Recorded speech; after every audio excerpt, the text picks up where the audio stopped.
कोशिश करिएगा स्टार्टिंग से क्रम वाइज क्रम में चलेंगे, सारी चीजें एकदम बेहतर से करिएगा। ठीक।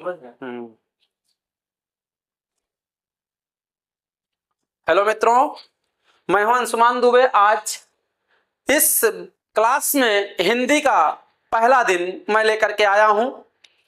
हिंदी आने वाले एग्जाम में आपको बहुत ही लाभदायक होगा। हिंदी के क्वेश्चन बहुत प्रदेश में पूछे जा रहे हैं। यूपीपीएससी में जितने भी एग्जाम हो रहे हैं, चाहे ग्राम विकास अधिकारी के हों, लेखपाल के हों, ट्यूबवेल ऑपरेटर के हों, और फॉरेस्ट रेंजर के हों या फॉरेस्ट गार्ड के हों, तो जितने भी एग्जाम यूपीपीएससी करा रही है उसमें अच्छी खासी जो है हिंदी का क्वेश्चन पूछता है। और रही बात पेट की, तो पेट में आप जान ही रहे हैं, पेट में अच्छा खासा उसमें हिंदी आता है। एसआई अपने आप में 40 क्वेश्चन लिया हुआ है हिंदी का। 160 क्वेश्चन अगर होता है तो 40 क्वेश्चन का आप परसेंटाइल निकाल लीजिएगा कितना बनता है। हिंदी को आप अच्छे से लेकर चलना है। यूपीपी है, एसएससी-जीडी है, इस सब चीजों को दृष्टिकोण रखते हुए आज हिंदी की क्लास में हम आपको पहला चैप्टर जो होगा वर्णमाला से हम आपको शुरू कर रहे हैं। आइए मित्रों देखते हैं वर्णमाला के बारे में। पहला चैप्टर का नाम हमारा वर्णमाला होगा। वर्णमाला पर जो भी क्वेश्चन बनेंगे उसको पहले कराएंगे, फिर क्वेश्चन हल कराएंगे। वर्णमाला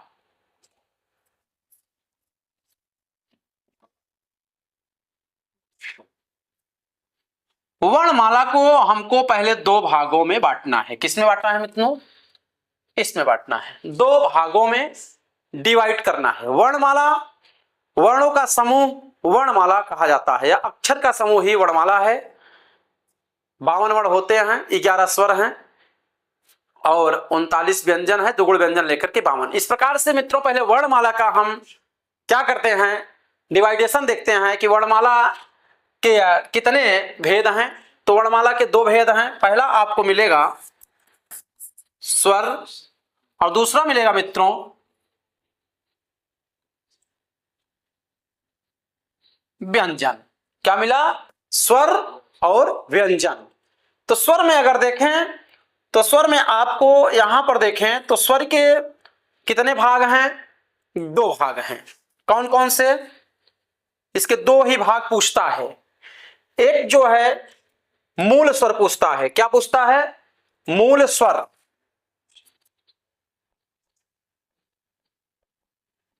मूल स्वर, इसी को हम हृस्व स्वर भी कहते हैं। क्या कहते हैं?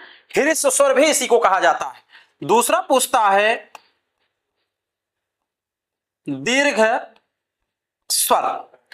ये स्वर के दो प्रकार हैं। आपसे पूछेगा स्वर के कितने प्रकार? दो प्रकार बताना है।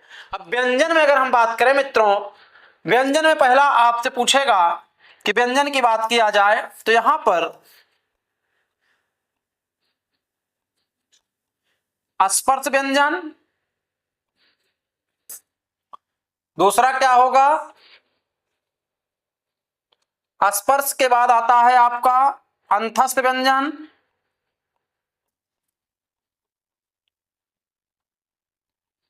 अंतस्थ व्यंजन।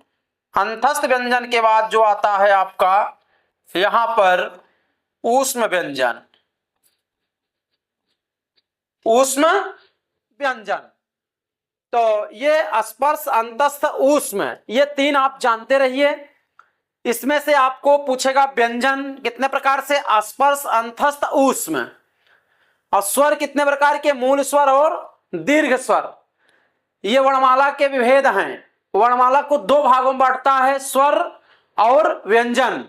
स्वर में हमको मूल स्वर पढ़ना है और दीर्घ स्वर पढ़ना है। इसी प्रकार से व्यंजन में स्पर्श, अंतस्थ, ऊष्म, इसके अलावा भी पढ़ना है। अनुनासिक व्यंजन पढ़ना है, वर्तस्य व्यंजन पढ़ना है, वो सब गौण में आ जाते हैं, लेकिन मुख्य में तीन है, स्पर्श, अंतस्थ और ऊष्म व्यंजन।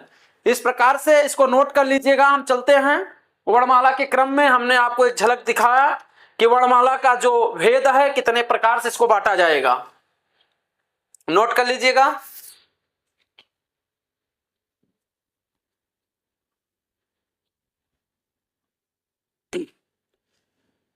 वर्णमाला को हमने दो भागों में बांटा इस प्रकार से मित्रों। अगर हम स्वर की बात करें तो स्वर,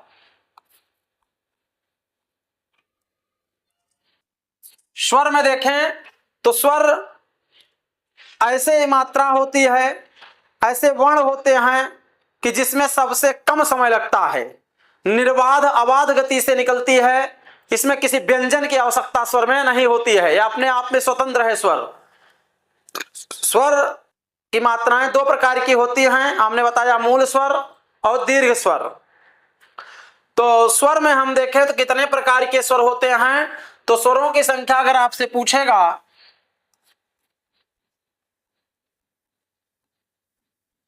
स्वरों की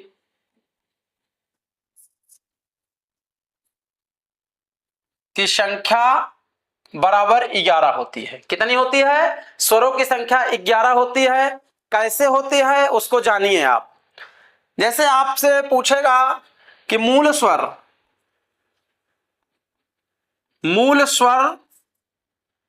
इसी में एक होता है संधि स्वर। संधि स्वर के भी दो भाग हैं, कौन कौन से? दीर्घ और संयुक्त। तो मूल स्वर में अगर आप देखें तो मूल स्वर में 4 पाए जाते हैं। मूल स्वर कितने हैं? 4। एक सूत्र है आयुर। क्या कहना है? आयुर। मूल स्वरों की संख्या 4। आयुर। क्या कहना है? आयुर। आ, ई, उ और री, यही हैं, ये मूल स्वर हैं। इसी को हृस्व स्वर भी कहा जाता है। इसमें कम समय लगता है, अल्प प्राण की जरूरत होती है, अल्प प्राण है, मतलब एयर कम लगता है, कम समय लगता है। अंदर से आवाजें आ, देखिए आ बोलिए, आ, ई, उ, रे। अब इसी में डबल ऑक्सीजन लगाएंगे आप, जब ऊ, ई, उ, री, तो देखिए ऑक्सीजन डबल हो गया। डेवियल जोन्स की यह संरचना है। क्या है? डेवियल जोन्स महोदय ने मुझको चीड़ करके बताया था। ये दार्शनिक थे, कहां के? पश्चिमी जगत में। ठीक है, तो मूल स्वरों की संख्या 4, याद कर लीजिएगा, मूल स्वरों की संख्या 4 आयुर, जिसमें कम समय लगता हो। अब इसी में डबल कर दीजिएगा, दीर्घ स्वर आ जाएगा। लेकिन संधि स्वर भी दिया है। संधि स्वर में 2 भेद हैं, दीर्घ में अलग है। दीर्घ में आपको क्या बताना है मित्रों? बड़ा आ। क्या करना है? दीर्घ है तो बड़ा है, तो बड़ा आ कर दीजिए, इसमें डबल समय लगेगा। बड़ी ई कर दीजिए, बड़ी ई, बड़ा ऊ कर दीजिए, ये दीर्घ हो गया। क्या हो गया? दीर्घ। ये संधि स्वर के ही अंतर्गत दीर्घ संयुक्त आते हैं, 2 पार्ट बने हैं इसके। तो मूल स्वर और संधि स्वर। संधि स्वर में दीर्घ संयुक्त आता है। तो दीर्घ में आ ई उ बोलना है, आ ई उ। दीर्घ स्वरों की संख्या 3, दीर्घ स्वरों की संख्या 3, इसको ध्यान देना है। और संयुक्त स्वरों की संख्या 4। संयुक्त स्वर में क्या आएगा? आपको लगाना है संयुक्त स्वर ए, ए, ओ, आओ। ए, ऐ, ओ, औ, ये संयुक्त स्वर है। अब कैसे संयुक्त स्वर हुआ? तो आप जानते हैं कि इसका संरचना आप जानते होंगे, अगर किसी किताब में पढ़े होंगे। तो जैसे आप देखें, यह है छोटा आ प्लस छोटी ई से इसका निर्माण होता है ए का। जब आप आ प्लस ई को रखेंगे, छोटा आ प्लस छोटी ई को जब रखेंगे तो ए बन जाता है। तो ये बताइए संयुक्त है कि नहीं है? इसमें देखिए संयुक्त स्वर मतलब 2 स्वर हैं, ए के निर्माण में 2 स्वर लगे हैं। आ प्लस ई दोनों मिलाकर के ए बना है। अगर इसी ए को आप देखिए, यही हम यहां क्या करते हैं, आ रखिए प्लस ए रखेंगे तो इससे आय बन जाता है। क्या बन जाता है? आय बन जाता है। अब इसी आ को आप रखिए, आ रखिए और ऊ रखिए, बराबर ओ हो जाता है, ओ हो जाता है। अब इसी को आ रखिए और ओ रखिए तो ये औ हो जाएगा। आप एक चीज देख रहे होंगे इस टेबल में, आप देखिए थोड़ा सा कि आ चारों में रखा गया है, आ चारों में रखा गया है, सिर्फ परिवर्तन उत्तर पद का हो रहा है। किसका? उत्तर पद का। आ सब में रहेगा, इसीलिए कहा जाता है कि आ स्वर ऐसा है कि बिना इसके किसी का निर्माण नहीं हो सकता है। इसे केंद्रिका या मध्यिका स्वर भी कहा जाता है। जैसे आप कोई भी शब्द बनाएंगे बिना आ के संभव नहीं है। जैसे आप देखिए खा बना रहे हैं, खा, खा में आ है, कहां है? जब आप हलंत कर देंगे तो आ निकल आएगा, ये आ निकल आया। अब यही आ जोड़ दीजिए तो फिर खा हो जाएगा। इसीलिए कह रहे हैं कि बिना आ के कोई भी व्यंजन बनना संभव नहीं है, इतना ध्यान देना। तो इसका निर्माण, संयुक्त स्वर का निर्माण कैसे हुआ? आ प्लस छोटी बराबर ए, वही आ फिर रखिए, इसी ए को यहां ले आइए, आय बन जाएगा। इसी को फिर आ रख के यहां पर ऊ रखिए, ओ बन जाएगा। आ प्लस ओ को रखिए, औ बन जाएगा। तो संयुक्त स्वरों की संख्या कितनी होती है मित्रों? 4। और दीर्घ स्वरों की संख्या कितनी होती है? 3।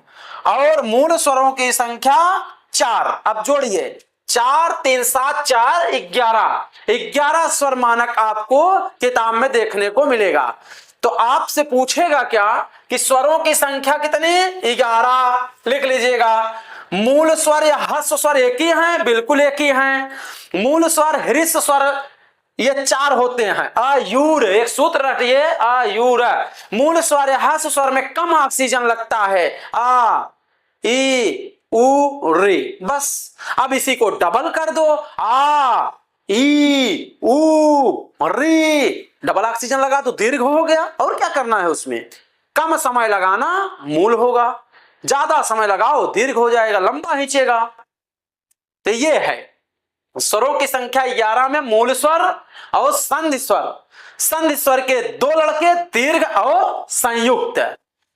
संधि स्वर के 2 लड़के दीर्घ और संयुक्त। दीर्घ में आ ई और उ, ये 3 हैं। संयुक्त स्वर में ए ऐ ओ और 4 हैं। जब आप काउंट करते हैं तो 4 3 7 4 11 स्पष्ट हो जाता है स्वरों का जो नंबर है। इसको नोट कर लीजिएगा और इसका ये निर्माण जरूर लिखिएगा कि छोटा प्लस छोटी से ए, छोटा प्लस ए से ऐ, छोटा प्लस छोटा ऊ से ओ और छोटा प्लस ओ से औ का निर्माण होता है। इसको याद कर लीजिए क्योंकि आपको संधि में काम देगा, गुण संधि में। इसको आप बनाना जान लीजिएगा। कुछ नहीं करना है मित्रों, इसको जो है पहले आ रख दीजिए और यहां पर छोटी कर दीजिए, यही वाला उठा के फिर यहां ले आइए और उसके बाद फिर यहां छोटा कर दीजिए, यही वाला यहां सेट कर दीजिए। कुछ करना ही नहीं है, तो ये जानते रहिए, ये क्वेश्चन आपसे पूछेगा। चलिए चलते हैं हम। ये स्वर हो गया आपका। अब हम चलते हैं व्यंजन की ओर। कहां चलते हैं? व्यंजन, वर्णमाला चल रहा है तो व्यंजन में देखिए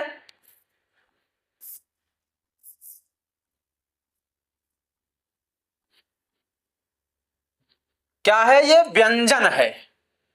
व्यंजन में जब आप चलेंगे तो व्यंजन का मतलब ही होता है कि उसमें व्यंजन हो जाना, मिल जाना।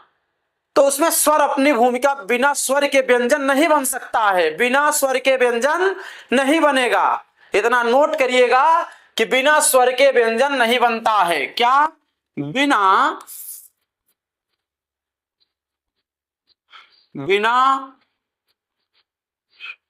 स्वरों की, बिना स्वरों के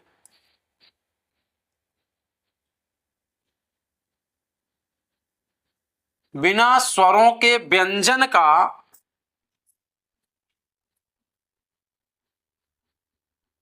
निर्माण संभव नहीं है।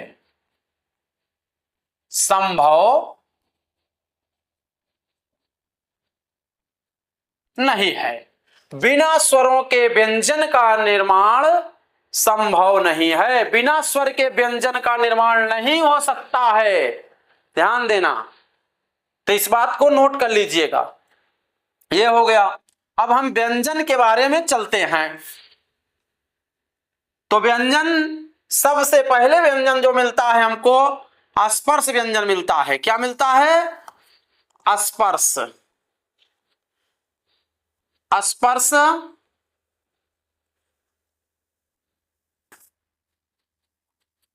व्यंजन। स्पर्श व्यंजन क्या होता है कि जहां पर जिह्वा स्वयं जो है तालु से स्पर्श करती है। जिह्वा क्या करती है? स्पर्श करती है। जैसे आप का बोलेंगे, खा बोलेंगे, कहीं न कहीं जिह्वा जो है जीभ से स्पर्श कर लेती है, कहीं न कहीं किसी से स्पर्श करती है। तो स्पर्श व्यंजन जो है जब आप जाएंगे तो यहां पर पहला स्पर्श व्यंजन आपको क्या मिलेगा? देखिए का वर्ग मिलेगा, का मिलेगा, खा, गा, घा, अंगा। पंचम अक्षर को लेकर चलता है, पंचमा अक्षर होता है इसमें। उसके बाद चा मिलता है, छा, जा, झा, इया, इया इसे बनाइए। फिर आपको टा वर्ग मिलेगा, टा, ठा, डा, ढा, अड़ा। फिर ता वर्ग मिलेगा, ता, ठा, दा, धा, ना।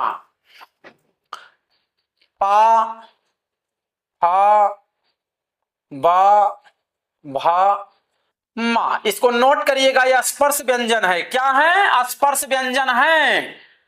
का से लेकर के मा तक स्पर्श व्यंजनों की संख्या 25 पूछेगा एग्जाम में। स्पर्श व्यंजनों की संख्या 25।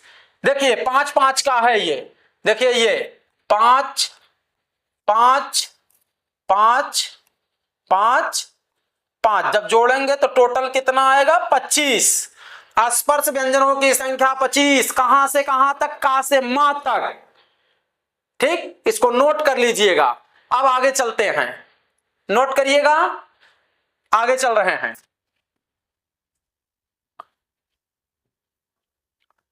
स्पर्श व्यंजन के बाद आता है फिर अंतस्थ व्यंजन। क्या आता है? अंतस्थ व्यंजन।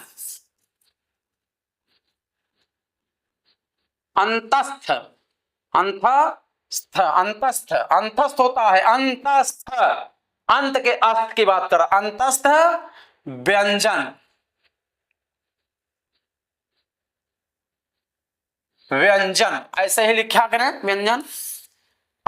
अंतस्थ व्यंजन में क्या है? का से मा तक तो स्पर्श आया, फिर उसके बाद अंतस्थ व्यंजन में या, रा, ला, वा आता है। क्या आता है अंतस्थ व्यंजन में? या, रा, ला, वा। ये अंतस्थ व्यंजनों की संख्या 4 होती है। कितनी होती है? 4। या, रा, ला, वा अंतस्थ व्यंजनों की संख्या 4 होती है। अंतस्थ व्यंजनों की संख्या 4।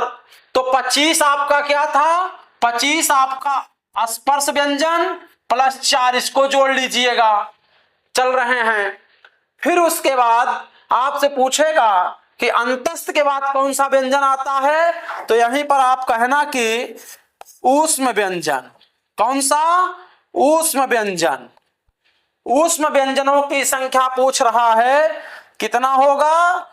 सीटी वाला सा लिखना है, ये पेट फार सा, उसके बाद सादा सा। ठीक है, त्रिकोण, ये षटकोण का सा लिखना बीच में। लिखने का तरीका याद कर लो, नहीं गलत खा जाओगे सीरियल में। सीटी वाला सा पहले आएगा, तब पेट फार सा, तब सादा सा। इसे दंतस सा कहते हैं। क्या कहते हैं? दंतस सा। ये तालव्य वाला है, ये दंत वाला है और ये ताल वाला है, तो ताल वाला पहले आएगा। तो तीनों सा और हा, ये भी क्या है? ऊष्म व्यंजन है। इनकी संख्या कितनी है? 4 है। तो 4 प्लस इसमें कर दीजिए, ये हो गया। जोड़ते चलिए, अंतस्थ ऊष्म व्यंजन हो गया, स्पर्श अंतस्थ ऊष्म हो गया। फिर आता है मित्रों, फिर आता है संयुक्त व्यंजन। क्या आता है? संयुक्त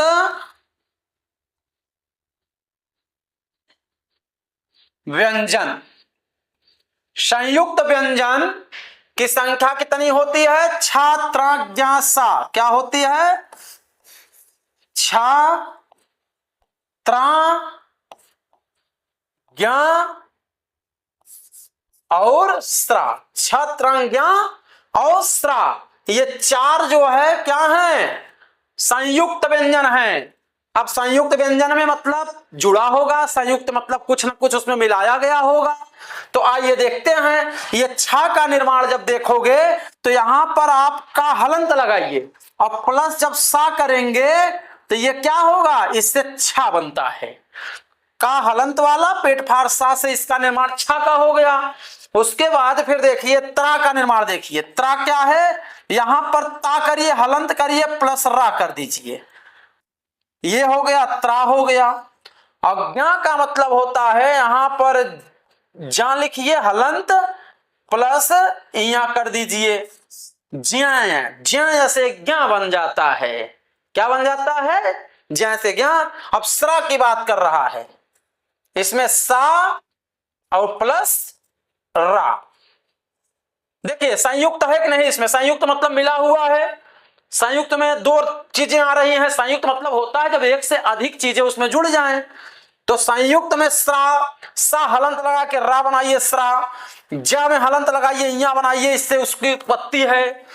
फिर त्रा में ता प्लस आ कर दीजिए इसमें, लेकिन हलंत लगाइएगा। अच्छा में का और पेट फार सा से छा का निर्माण होता है। यह क्वेश्चन कहीं कहीं पूछता है कि का के बाद आने वाला व्यंजन कौन है। का के बाद खा नहीं आता, का के बाद छा आता है। ध्यान देना, जब भी पूछेगा कि का के बाद क्या आता है, तो का के बाद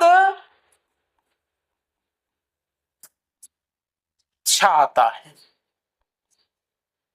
ठीक है मित्रों, ध्यान देना, क्योंकि देखिए का और पेट फार सा से छा का निर्माण हो जाता है।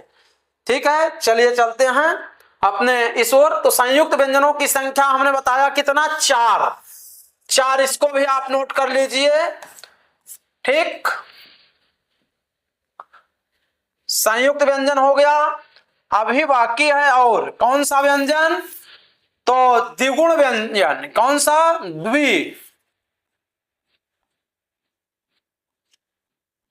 द्विगुण व्यंजन। व्यंजन, द्विगुण व्यंजन का निर्माण किससे होता है, ढा बढ़ा से, इसी में बिंदी डाल दीजिए। ये द्विगुण व्यंजन है। क्या है, द्विगुण व्यंजन है। तो दो और ले लीजिएगा इसमें। चलिए जोड़िए, 25 4 29, 29 4 33, 33 4 37, 37 2 39 व्यंजन मिल गया। मिल गया। व्यंजनों की संख्या 39, स्वरों की संख्या 11। कितना पहुंच गए आप, पहुंच गए आप कितना, 50। अब मानक कितना है, 52। एग्जाम में पूछेगा वर्णमाला पूरा जो समूह है कितना वर्ण है, उसमें 52 है, 52 लगा देना। कितना लगाना है, 52। लेकिन 52 अभी आया नहीं, 50 है। अयोग वाह भी आता है, जिसे हम अनुस्वार और चंद्रबिंदु के नाम से भी जानते हैं। तो ये है अन और ये है आह, इस बात को ध्यान देना, ये अयोग वाह है। अयोग जिसमें योग ना हो, इसका काम हिंदी में जुड़ता नहीं है। ये विसर्ग अनुस्वार हमेशा तत्सम शब्द में आते हैं। जैसे आप देखें तो निरुपम में आप लिखना चाहें तो ऐसे लिखते हैं, देखिए अनुस्वार का प्रयोग कहां, जैसे नृप है, नृपन राजा, इसी में रख दो, निरुपम हो जाएगा। जैसे आप देखें नृपह लिख दीजिए तो इसमें बिंदी रख दीजिए, निरुपा हो जाएगा। तो इसका काम संस्कृत में आता है, लेकिन मानक में दे दिया है। तो दो इसको जब जोड़ देंगे तो +2 जोड़ेंगे तो ये 52 हो जाएगा। 52 हो गया। तो इस प्रकार से स्वर व्यंजन का खेल यहीं पर खत्म। अब हम आगे की ओर चलते हैं, देखते हैं। आइए अब हम स्वरों के भेद के बारे में जाने हैं। अब हमने अभी देखा कि वर्णमाला में वर्णमाला 52 वर्णों के समूह को वर्णमाला कहते हैं। 11 स्वर, 39 व्यंजन, 2 दुगुण व्यंजन, मिलाकर के हमने देखा 52 वर्ण। आपसे पूछेगा कि उस चरण में वर्णों की संख्या कितनी होती है हिंदी में? 52। 52 अक्षर वह समूह है जिसे अक्षर को तोड़ा नहीं जा सकता, नासवान है। इस प्रकार से आइए हम स्वर के बारे में देखते हैं। स्वर का जो भेद है, स्वरों का भेद। अभी आपने व्यंजन का भेद देखा कि स्पर्श व्यंजन का से मा तक कितने? 25। अंतस्थ व्यंजन या रा लावा 4। ऊष्म व्यंजन तीनों सा हा, और संयुक्त व्यंजन छात्र ज्ञा और स्रा, और द्विगुण व्यंजन। तो व्यंजनों में हम तीन प्रकार लेते हैं, ध्यान देना। स्पर्श, अंतस्थ, ऊष्म, यही 3 लेना है। और उसके बाद जो ये संयुक्त और द्विगुण व्यंजन आता है, इसको गौण रूप से रखा जाता है। तो आइए चलते हैं स्वरों का भेद। स्वरों के भेद में अगर देखें मित्रों, तो पहला आपसे पूछेगा कि नंबर अग्रस्वर क्या है? अग्रस्वर, ये है अग्रस्वर। अग्रस्वर किसे कहते हैं? जो आगे से बोले जाते हैं, जिह्वा पे रखे होते हैं, इसे अग्रस्वर कहते हैं। अग्रस्वरों की संख्या 4। बोलिए, आप जब बोलेंगे ई ई ए आई, ई ई ए आई, ये देखिए आगे से निकल रहा है ई ई। जहां से ई स्थान है वहीं से बड़ी ई भी निकलेगा। बोलिए आप, देखिए ई ई ए आई, उसी वही प्लेस वैल्यू है। तो आप देखिए कि अग्र स्वरों की संख्या कितनी होती है? 4 होती है। कौन कौन से? छोटी ई, बड़ी ई, ए आई, ये अग्रस्वर है। अग्रस्वरों की संख्या 4। ध्यान देना मित्रों, अभी हमने बताया भी है आपको, इसके पहले बता दिए थे। अग्रस्वरों की संख्या 4। फिर मध्य स्वरों की संख्या, मध्य स्वर कितने हैं? मध्य स्वर में सिर्फ आ आता है, इसे केंद्रिका स्वर भी कहते हैं। आ एक ऐसा शब्द है कि बिना इसके कोई भी वर्ण बनाया नहीं जा सकता है। भोजन में जिस प्रकार आलू चाहिए और फलों में आम चाहिए, बिना उसके काम लोगों को नहीं चल सकता है। तो आ अपने आप में केंद्र बिंदु है। आ बोला कहां जाता है? बोलिए आप देखिए, बीच से आएगा आपका आ, कंठ से आएगा आ, यहीं से आपका है। यही कंठ काट दिया जाए तो आ नहीं बोल पाओगे आप। दांत को बोलो, नहीं बोल पाओगे, नहीं बोल पाएंगे आप, अशुद्ध कर जाएंगे। जैसे ता बोल के दिखाइए बिना दांत के, दांत उखाड़ दिया जाए, इसे पकड़ के आपको चौड़ा तान दिया जाए, ता बोल के दिखाइए, ये दंतस है, दंत से बोला जाता है, लेकिन आप नहीं बोल सकते हैं। तो डेबियल जोन्स महोदय की ये क्या थी? संरचना थी। तो आप क्या है? ये मध्य स्वर है, इसी को केंद्रिका स्वर भी कहते हैं। अग्रस्वर, मध्य स्वर, और तीसरा आता है पंच स्वर। क्या है? पंच स्वर। पंच स्वर, पंच स्वर में क्या आता है? बड़ा आ आता है, उ और उ, आओ क्या आता है? ओ और आगत। आगत स्वर जानते हैं क्या है? आगत में जैसे डॉक्टर, क्या? डॉक्टर, जॉनी, डॉली, जानते हैं डॉली? ये सब शब्द ऐसे हैं कि जिसमें ऊपर आगत स्वर लगता है। ठीक है? Octal, Oxford. ठीक है, इंग्लिश में इसका ज्यादा प्रयोग है, इंग्लिश वालों ने छोड़ के अंग्रेज चले गए, हम लोग यूज कर रहे हैं। तो पंच स्वरों की संख्या मित्रों 6 होती है। 6 कितनी? 6। आ ई उ ओ आ, और मध्य स्वर आ, अग्र स्वर ई ए आई, 4 अग्रस्वर, मध्य स्वर और पंच स्वर। अब आता है क्या? विवृत स्वर। जानते हैं ये होता है, समृद्ध और विवृत की बात करते हैं। कौन सा? समृद्ध स्वर, समृद्ध स्वर।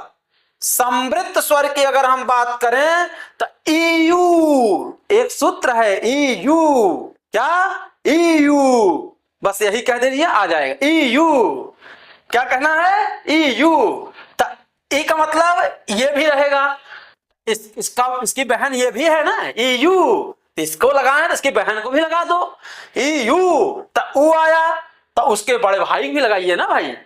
ये ध्यान दीजिएगा स्त्रीलिंग है, ये स्त्रीलिंग है और उकारांत है, इकारांत है उकारांत है। जैसे जहां पर उकारांत लगता है जैसे कल्लू भल्लू प्रभु, ऊ लगा देंगे तो पुल्लिंग हो जाएगा, क्या हो जाएगा पुरुष हो जाता है। अब ई लगाएंगे तो क्या हो जाए जैसे महारानी, ये सब ऐसे शब्द आनी जोड़ दीजिए ई प्रत्यय से पानी, पानी तो अपवाद है मान के चलिए, रानी ई प्रत्यय लगा देंगे या ई लगा देंगे तो ये क्या है स्त्रीवाची शब्द है, ठीक है।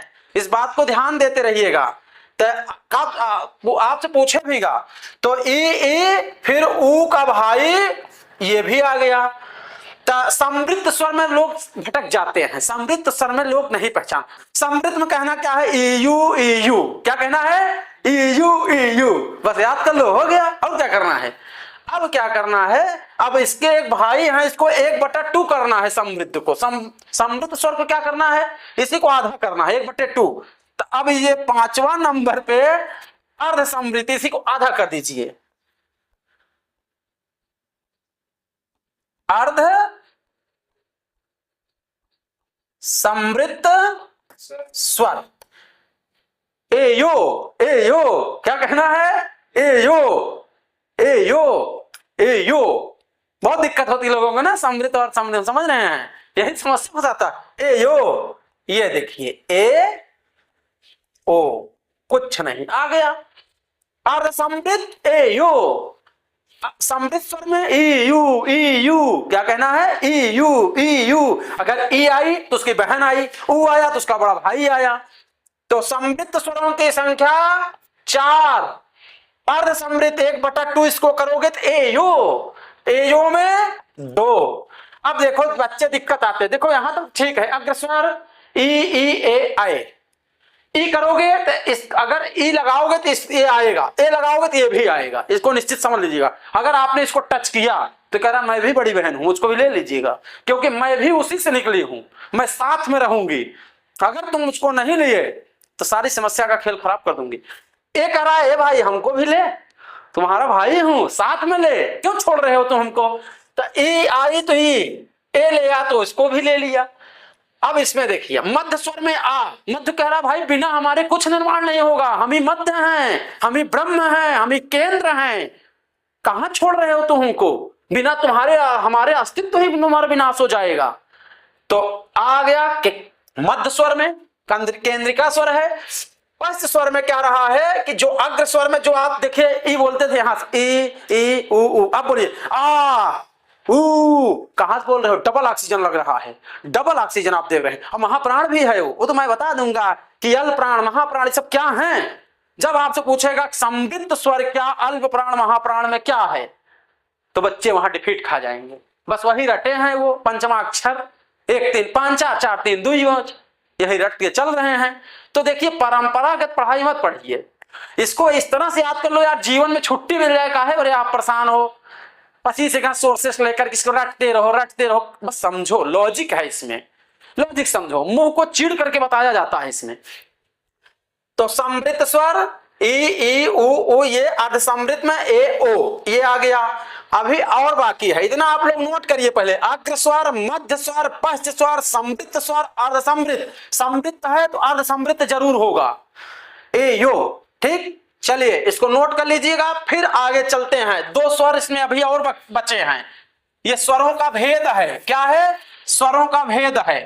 अब क्या पूछेगा आपसे, इसका जो आएगा 6वें नंबर पर विवृत स्वर, क्या विवृत स्वर।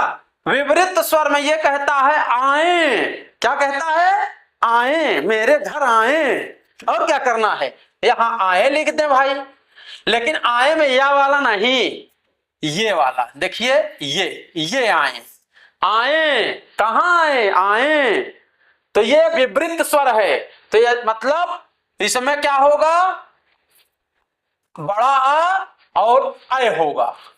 इसका मतलब ये है, हम सूत्र बता रहा हूं, विवृत में आए, मेरे घर आए, आए विवृत है।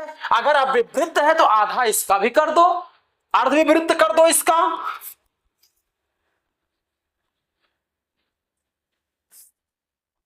अर्ध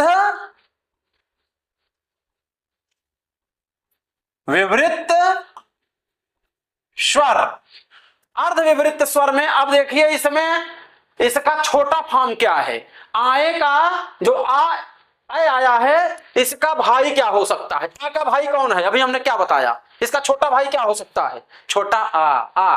तो उसको बेचारे को यहीं लिख दो ना, कह रहा है जब तुमने हमको नहीं साथ में लिया तो हमको आधा ही ले लो यार, आधा विवृत बना दो, तो आ गया। अब एक कह रहा है अरे भाई हमारा भी तो साथ में था कोई, उसको भी आप डाल दीजिए उसमें, तो ए आ गया। क्या आ गया, ए आ गया। इसमें दो और जोड़ना, आयो, क्या करना है, आयो, तो आयो कर दीजिए। क्या करना है, ओ आओ आ, ये आगत स्वर, ठीक, आ ए ओ आ, ये है विवृत स्वर। विवृत स्वर आ ए ओ आ, ओवा, आ ए ओवा हो गया। और क्या करना है, खत्म कहानी, स्वर आज खत्म मित्रों। व्यंजन स्वर की क्लास आज हमने पूरा खत्म कर दिया। मुझे आशा है कि आप लोग पढ़िए। आपसे जब विवृत स्वर पूछेगा, आये एक सूत्र है, आये में क्या है, आ ए है। अर्ध विवृत स्वर में कह रहा है जहां आ नहीं आया है वहां आ रखो, ए नहीं है इसका भाई रखो, ओ आ लगा दीजिए, ये विवृत स्वर है। आज की क्लास में हमने हिंदी में स्वर व्यंजन को हमने आपको पढ़ाया। स्वर व्यंजन में जितने प्रकार से क्वेश्चन बन सकते थे हमने उसको आपको पढ़ा दिया। अब आपसे चाहे विवृत स्वर पूछे, चाहे समृद्ध स्वर पूछे, चाहे अग्र स्वर पूछे, पश्च स्वर पूछे, ये सब चीजें आपको नोट कर लेना है। और जब आप किताब उठाएंगे सटासट मारते चले जाएंगे। चैनल को सब्सक्राइब करिए। जीएस लाजी हमारा चैनल बना हुआ है। हिंदी का यह चैप्टर चल रहा है, सारे चैप्टरों से पढ़ाए जा रहे हैं। इसमें सारे एग्जाम की तैयारी कराई जा रही है, ये सारे वनडे एग्जाम को दृष्टिगत रखते हुए। इस प्रकार से हिंदी आप लोगों के लिए बहुत सहायक है। प्रदेश में हिंदी अच्छी खासी इसकी जो है मांग रहती है एग्जामों में।